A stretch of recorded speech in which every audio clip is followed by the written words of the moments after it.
All right, good morning, fourth graders, or whatever time you're watching this video. Miss Durant's actually taping this first one at night, so I apologize for the glare and the shadow. Not a video expert, but fourth graders, on Fridays we usually have Scholastic News, and we've been reading historical nonfiction texts, and I think it's important for us right now, even in our current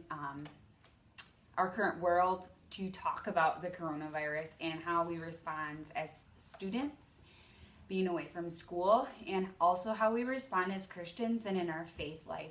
I'm going to teach you a reading strategy that I would like you to use in the article that I posted in your virtual learning plan. And so I'm going to teach you that strategy now, so that as you read, you can know that strategy. I'm going to come up a little bit closer so you can also see this. I'll also post it online, okay? But we're going to be asking questions to form ideas. So I want you to jot down your wondering. So right away, even before you read the article, I want you to jot down your wonderings about coronavirus, okay? About COVID-19. Then I want you to study your questions. So as you read the article, maybe some of your questions will be answered. You're going to study them, look for them, see if you can answer any of them, because then I do want you to answer your questions. What was the article mostly about? We're going to practice summarizing that article. And finally, reflect on your idea. What was the main idea? What was the article teaching you? I'm going to have a chance for you to also respond to your classmates just about what you learned from the article and what you can share with the other fourth graders. So we're going to be practicing that strategy. I'll post a picture of this as well in your virtual learning plan so you can refer back to it as you read the article.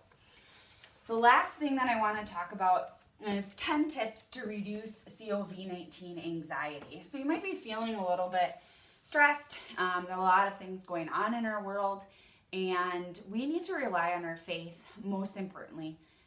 So I'm going to go through just 10 tips that can help you during this time being away from school, maybe not seeing your friends, but being home with your family as well. So tip number one, these aren't in any specific order except number one. Number one is to trust in God. During a time of uncertainty, I hope that you can cling to your faith, you can pray to God, and you can grow closer in your relationship with Him.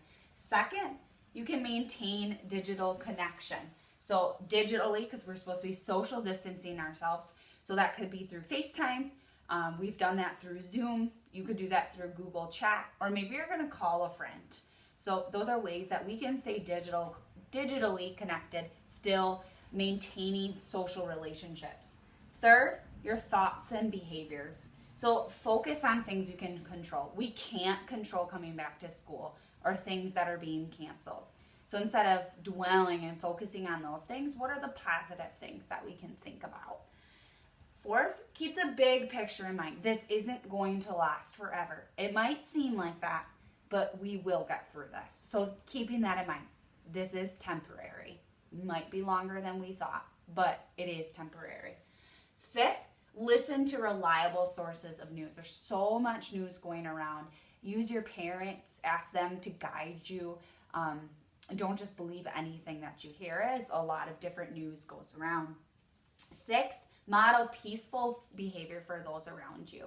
So if you have siblings in your household, make sure you're working together with them and with your parents too, just making sure you're going to be spending a lot of time with them. So thinking about, how can I be most peaceful in this setting?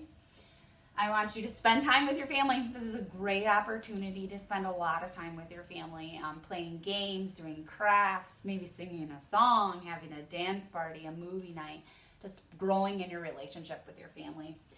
Don't fear, but be smart. So, right, we're going to need to eat, okay? So thinking about your family will help you along with that, but we don't need to fear in this time, but we do need to be smart and resourceful. Let your wisdom and your faith guide you. So thinking about, am I thinking in God's ways or am I thinking in the world's ways? How can I be smart about what I'm thinking and use the wisdom that God has given me? And finally, read God's Word. After spring break, we're going to be diving into a quiet time for fourth graders of how you can read God's Word. Miss Durant's going to be doing her own study with that too. And I'm going to be learning through that of how in this time can we grow in our closer relationship with God. So not a normal Scholastic News article today. I didn't receive one. So I'd like you to use this article to guide you just how we would do normally in a Scholastic News. I'll post a picture of this anchor chart too, so you can refer to it during this time away from school. Happy reading, fourth graders.